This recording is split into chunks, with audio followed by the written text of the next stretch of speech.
What are we doing here? And where are we gonna go? It's like we just woke up one morning, and then it's welcome to the show. Don't ask any questions, just go with the flow. Make as much money as you can, and try your best not to get broke.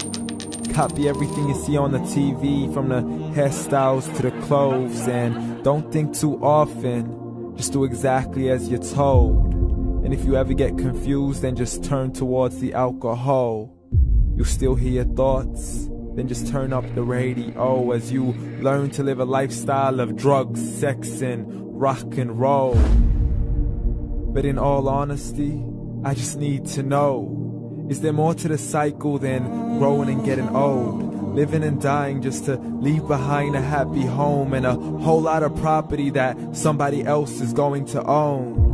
I just really need to know before the casket's closed, 'cause I'm not willing to gamble with my soul, nor am I ready to take any chances. These are just simple life questions, and I'm just searching for some answers.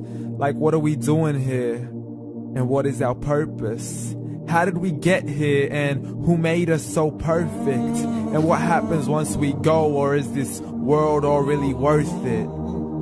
Questions we don't answer because apparently we don't really have to. There's no purpose to this life and our existence is merely natural. Then in that case, please let me ask you, did you create yourself, or was it somebody else who had fashioned you? 'Cause you're a being that's impeccable, faultless and unparalleled. You're a product of supreme intelligence, and I'm merely being rational.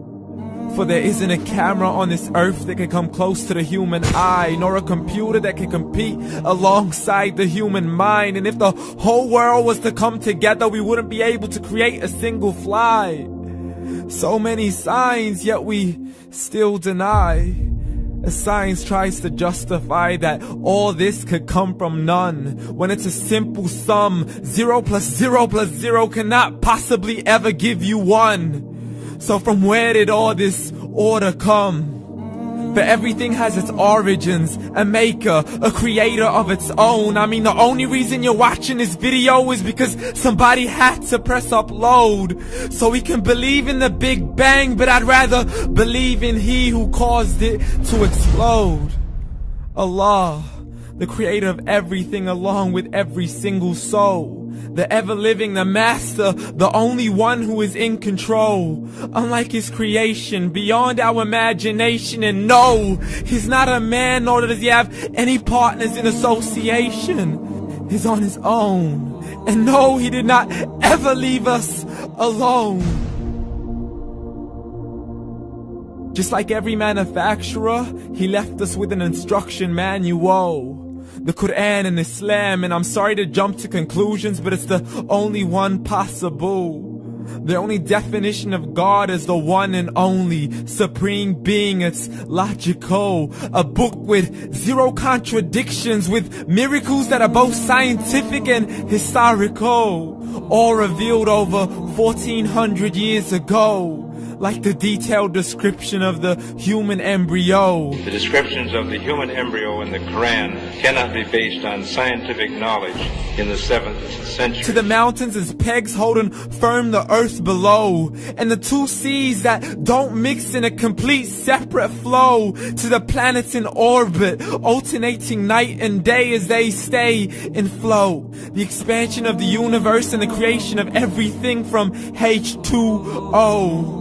To the stories of the past and the preservation of Pharaoh. To identifying the lowest point in the land where Persia defeated Rome. The gushing fluid that created man in the glands between the ribs and the backbone. And not a word has changed, it's still the same. So please explain how all this was known over 1400 years ago.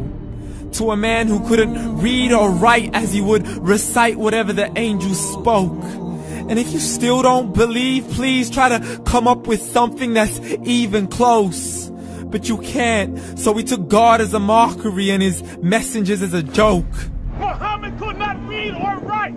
How somebody who can't read or write gonna start a religion? Dismissed his scriptures as legends and tales of the ancient folk, as we live life according to our whims, desires, and hopes. saying this life is the only home we will ever know. We will live then die then simply turn to bones. YOLO! Correction, after the grass dies, the rain arrives and it regrows, and Allah promises to do the same thing to your very soul and bring you back from your very fingertips to your toes, as the all-seeing supreme being watches us so close, and we are surely being tested in our wealth, our health, and our self, and everything that we've been blessed with. So believe, for we will surely be resurrected and be brought back to our Lord and account for every single deed, as He hands us our books and orders us to read. From the bad to the good and everything in between. You yourself are sufficient for your own accountability, so don't be mad at me. You are the one who thought He wouldn't come back to me. I gave you a whole life long to search after me, but you were busy in all that which was temporary. So read, and glad tidings to all those who believed. And if you disbelieve, read. And don't let that day be the first day you find out what your life really means. Read.